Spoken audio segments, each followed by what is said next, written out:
Hello everyone, this video is going to be quite bitty because I filmed a lot of it like nearly 2 weeks ago and I'm filling in the gaps now, and that is because this is my birthday video, yay! So nearly 2 weeks ago I had my birthday and I was very grateful to have been treated as nicely as I was. All my friends and family made sure I felt very loved, and it was a very lovely day. Despite not really doing a lot, I still felt a lot of love from everyone, which was really sweet. And I filmed some footage on the day because for my birthday my parents very kindly got me a book cart, as you can see behind me, fully stocked. So I filmed some footage of me. I didn't film footage of me putting it together because it was basically me and my mum shouting at each other because we both thought we were doing it wrong. I did have some footage of me putting the books on the book cart, so I'll put that in here in a minute, but I also thought now would be a good time to go through the books I was given for my birthday. I was very kindly given 9 books by my friends and family, and the reason I'm filming this 2 weeks later is because some of my friends gave my books to me in person, some of them sent me a bit late, and I was like, okay, I'll wait for them all to arrive and film them all together. And so now I have them all apart from one because my friend Zeal, he ordered a pre-order by accident. That's arriving in August, but I will share that as and when I get it. But this is the majority of the books I have got for my birthday. I feel very lucky, feel very grateful. But before we get into the books, I have this fun little video of me putting my books on my book cart. I was talking a lot, not realising I was doing a time lapse. So if you see me suddenly turn to the camera and start chatting, that is why.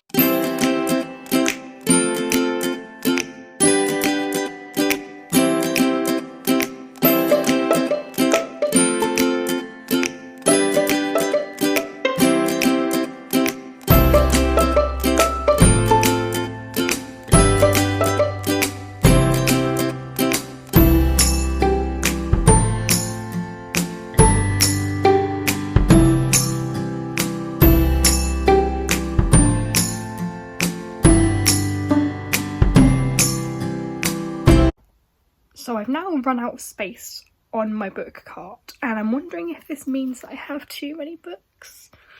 Have a look and see.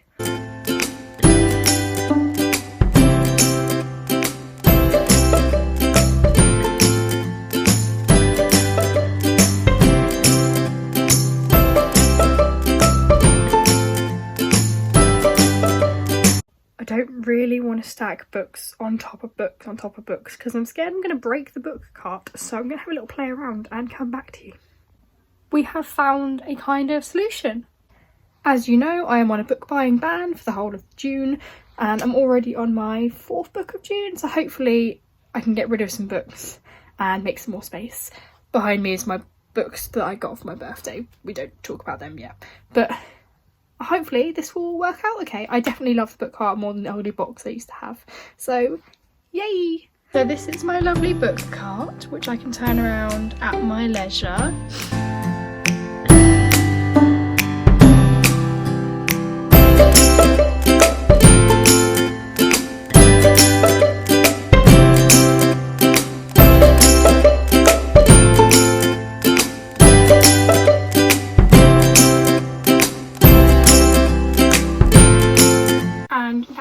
Footage that I filmed on my birthday. It is now time for the books. So first up we have Autobiography. This was sent to me by my friend Ashley, but my friend Sarah loves this book. It is by Christina Lauren. I'm just going to read the back of it because it's been a while since Sarah told me about this book, so I can't fully remember the plot. It says, 3 years ago, Tanner Scott's family relocated from California to Utah, a move that nudged the bisexual teen temporarily back into the closet. Now, with 1 semester of high school to go and no obstacles between him and out-of-state college freedom, Tanner plans to coast through his remaining classes and clear out of Utah. But when his best friend Autumn dares him to take Provo High's prestigious seminar, where honour roll students diligently toil to draft a book in a semester, Tanner can't resist defying his better judgment and having a go, if only to prove to Autumn how silly the whole thing is. Writing a book in 4 months sounds simple. 4 months is an eternity. It turns out Tanner is only partly right. 4 months is a long time. After all, it takes only 1 second for him to notice Sebastian Brother, the Mormon prodigy who sold his own seminal novel the year before and who now mentors the class. And it takes less than a month for Tanner to fall completely in love with him. So yeah, my friend Sarah read this and loved it, and she said it's right up my street. It sounds like a really interesting book to read. It sounds kind of like a coming of age book, I guess, kind of like along similar lines to Aristotle and Dante, which I loved. So this sounds like a really interesting book to read, and I'm really excited to read it, especially because Sarah loved it so much. Also, writing a book in 4 months sounds simple. No, it doesn't.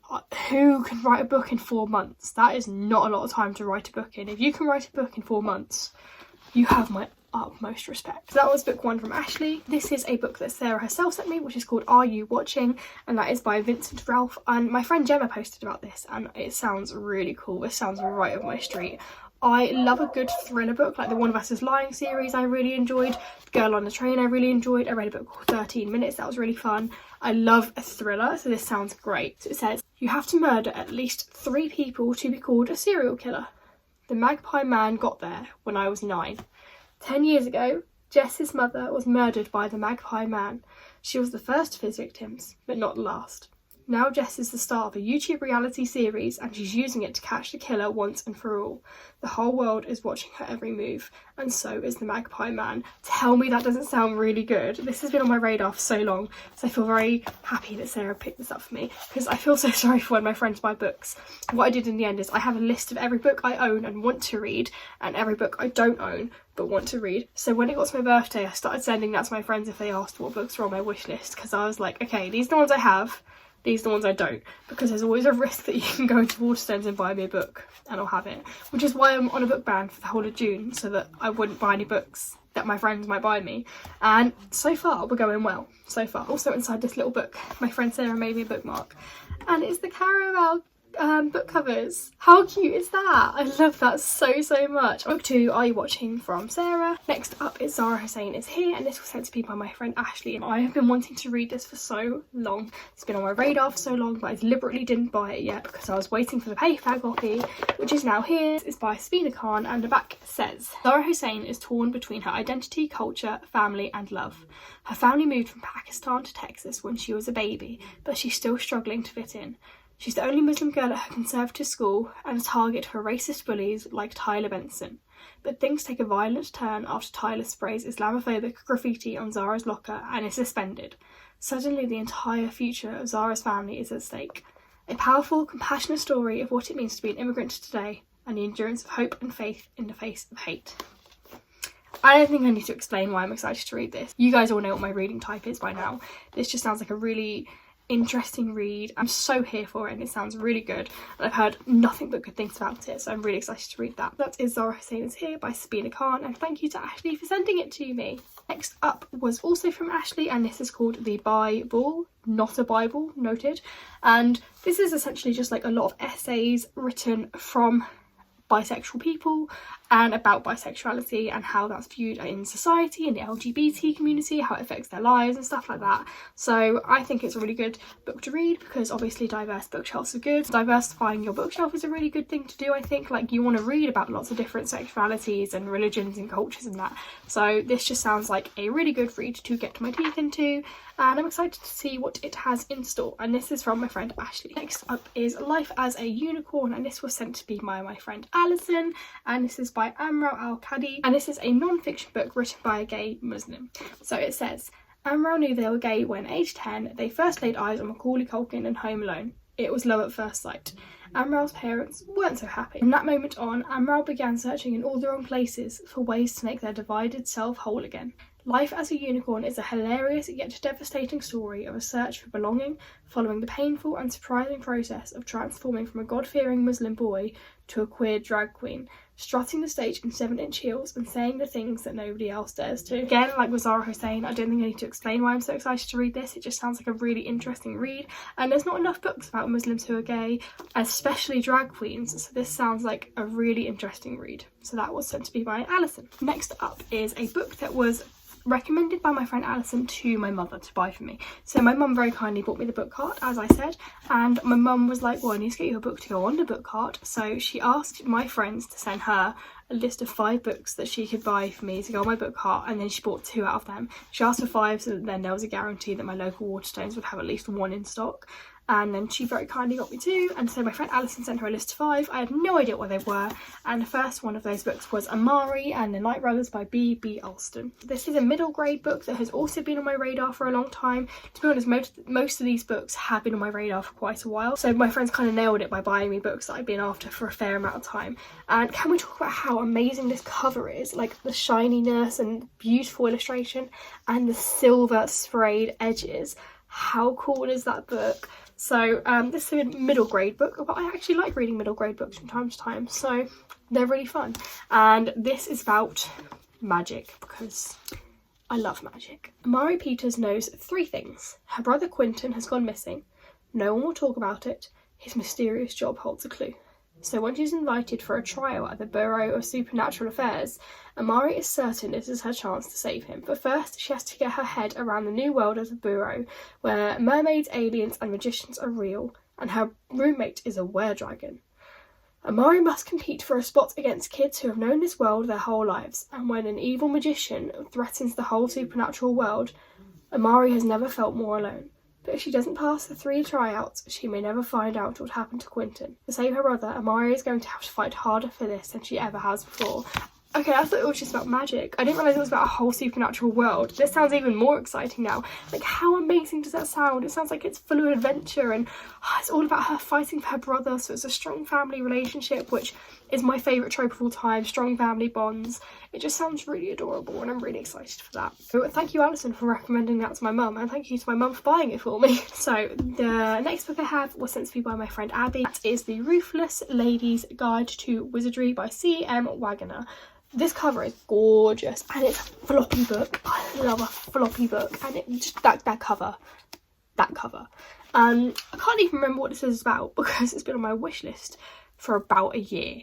Sparks fly in this enchanting fantasy novel from the author of Unnatural Magic when a down and out fire witch and a young gentlewoman join forces against a deadly conspiracy. Delaria Wells, petty con artist, occasional thief, and partly educated fire witch is behind on her rent in the city of Leyscourt again. Then she sees the wanted sign seeking female persons of martial or magical ability to guard a lady of some importance prior to the celebration of her marriage. Deli fast talks her way into the job and joins a team of highly peculiar women tasked with protecting their wealthy charge from unknown assassins. Deli quickly sets her sights on one of her companions, the confident and well-bred Wyn Kinalum. The job looks like nothing but romance and easy money until things take a deadly and undead turn. With the help of a bird-loving necromancer, a shape-shifting schoolgirl, and an ill-tempered, reanimated mouth named Button, Deli and Wyn are determined to get the best of an adversary who wields a twisted magic and has friends in the highest of places. So this just sounds like another magical fantasy read, and I love the idea of there being like a lot of people with different skills all coming together to help each other out. It just sounds really unique and fun and magic is the best thing in the world because it's magic. So thank you, Abby, for sending me that. So next up is the book One Last Stop by K.C. McQuiston, same author as Red, White and Royal Blue, and this was sent to me by my friend Helen. It says, for cynical 23-year-old August, moving to New York City is supposed to prove her right, that things like magic and cinematic love stories don't exist, and the only smart way to go through life is alone. She can't imagine how waiting tables at a 24-hour pancake diner and moving in with too many weird roommates could possibly change that, and there's certainly no chance of her subway commute being anything more than a daily trudge through boredom and electrical failures. But then there's this gorgeous girl on the train, Jane. Dazzling, charming, mysterious, impossible Jane. Jane, with her rough edges and swoopy hair and soft smile, showing up in a leather jacket to save August's morning when she needs it the most. August's subway crush becomes the best part of her day, but pretty soon she discovers there's one big problem. Jane doesn't just look like an old-school punk rocker, she's literally displaced in time from the 1970s, and August is going to have to use everything she tried to leave in her own past to help Jane. Maybe it's time to stop believing in some things after all. Casey McQuiston's One Last Stop is a magical, sexy, big-hearted romance where the impossible becomes possible as August does everything in her power to save the girl lost in time. So this sounds amazing. Like, I think this sounds more like my sort of thing. I really enjoyed Red, White and Royal Blue at face value, but I feel like in a deeper level there was a few plot holes and a few unrealistic issues that I couldn't really see past. As a book it was lovely, but those points kind of stuck in my head, whereas this sounds more like fantasy with the stuck time travel element to it. So this sounds like it'll be a really fun read and I'm really looking forward to reading it. Thank you very much, Helen, for sending me this. So next up is the second book that my mum brought me on Alison's recommendation. Alison always has the best recommendations. If I'm not sure whether to read a book or not, I'll ask her and her opinion will be a big factor in deciding whether I read it or not. So Alison's judgment I will trust to the ends of the earth. And the second book she sent me is the most read book on Bookstagram. I'm the last person to read it, and that is The Seven Husbands of Evelyn Hugo by Taylor Jenkins Reid. Read, ride, Taylor Jenkins, read or ride? You tell me. Every person ever on Bookstagram has read this book except for me, so I'm ridiculously late to the party, but I finally have a copy. Really excited to read it after the raving reviews. I have not seen a single bad thing said about this book, which does mean I have very high expectations and I'm really hoping they're met, but I am excited to see what is in store. Reclusive Hollywood icon Evelyn Hugo is finally ready to tell the truth about her glamorous and scandalous life, but when she chooses unknown magazine reporter Monique Grant to write her story, no one is more astounded than Monique herself. From making her way to LA in the 1950s to leaving show business in the 80s, and of course the 7 husbands along the way, Evelyn unspools a tale of ruthless ambition, unexpected friendship and a great forbidden love.